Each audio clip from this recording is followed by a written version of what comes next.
It sounds like a scam, but it is real government policy. Japan will pay you to move there. Relocate to the right town, and you can collect a grant of up to 1 million yen, and a family with 2 children can stack that to 3 million yen, around 20,000 US dollars. On top of that, towns hand out subsidies that cover a large slice of renovating an old house, and many list those houses, some of them nearly free, on public sites called Akiya banks. So is Japan really just giving money away to anyone who shows up? Not quite. The money is real, but it comes in 2 completely different forms, with very different rules, and getting them mixed up is exactly how people end up disappointed. Here is precisely what is on offer, who actually qualifies, and how to claim it without the hype. The first thing to understand is that Japan pays you to move is really 2 separate things that people constantly confuse. Pot 1 is the National Relocation Grant, in Japanese the shienkin. That is the big cash figure, the 1 million yen, and it comes from a government program built to pull people out of overcrowded Tokyo and into the regions.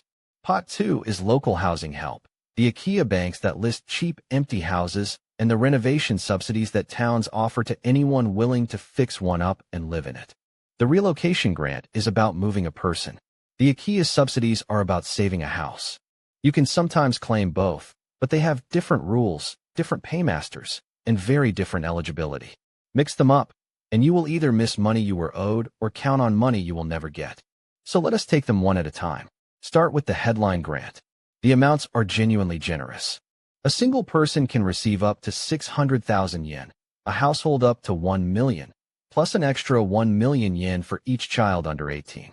That is how a family lands at 3 million yen, roughly $20,000, simply for relocating.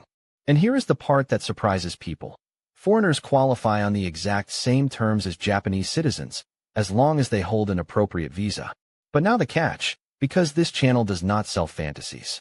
To get this grant, you must have lived or worked in the Tokyo area, the 23 wards, or the Greater Tokyo region, for at least 5 of the past 10 years, then move to a designated rural area, and either take a local job through the prefecture's official site, keep your existing job remotely, or start a business. Read that again, because it matters. This grant is designed for people leaving Tokyo.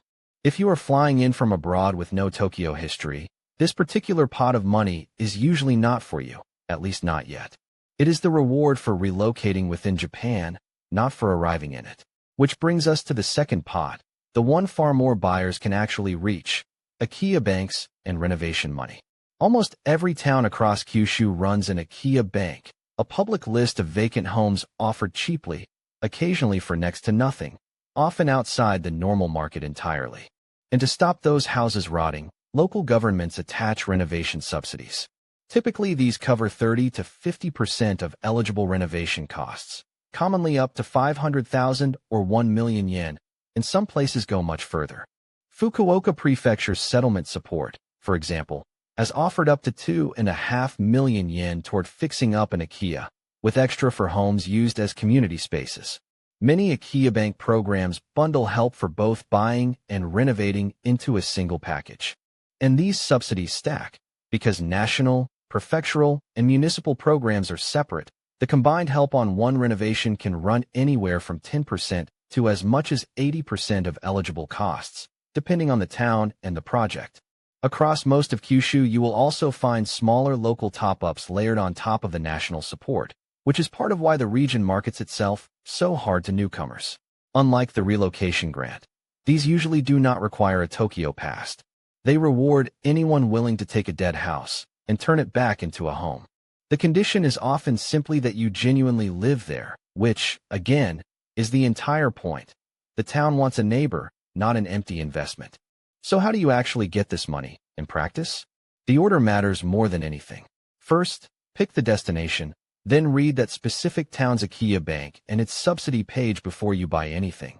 Because the conditions are local, and a grant you qualify for in one town may simply not exist in the next. Second, confirm the rules in writing with the municipal office, because most of this money is reimbursement style. You apply, you meet conditions, and you receive it after the fact, not as cash handed over at the door. Third, watch the strings. Many grants require you to stay for a set number of years, and leaving early can mean paying the money back.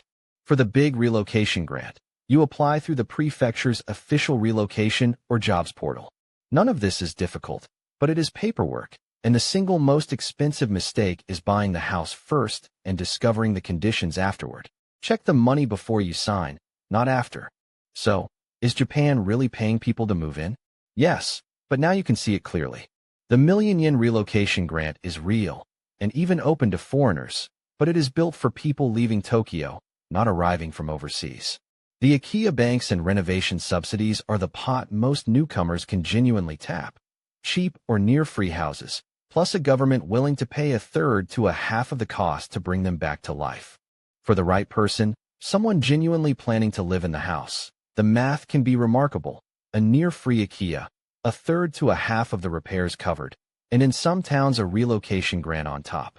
Stack a cheap Akiya together with a renovation subsidy, and a house that was already cheap can get dramatically cheaper. The catch is never that the money is fake. It is that the money has conditions, and those conditions reward people who actually move in and stay. Which, when you think about it, is exactly the kind of buyer this entire system is desperate to find. If this made Japan's empty house market a little clearer, subscribe to Akiya Handbook, the channel that explains how Japan's cheap houses actually work, honestly, and without selling you anything. There is also a free guide waiting in the description, the Akiya Buyer's Starter Guide, How to Buy a Cheap House in Japan Without Getting Burned. 11 chapters on the truth about so-called free houses, the hidden costs, and who should not buy. No hype, and completely free. The link is below. Thanks for watching.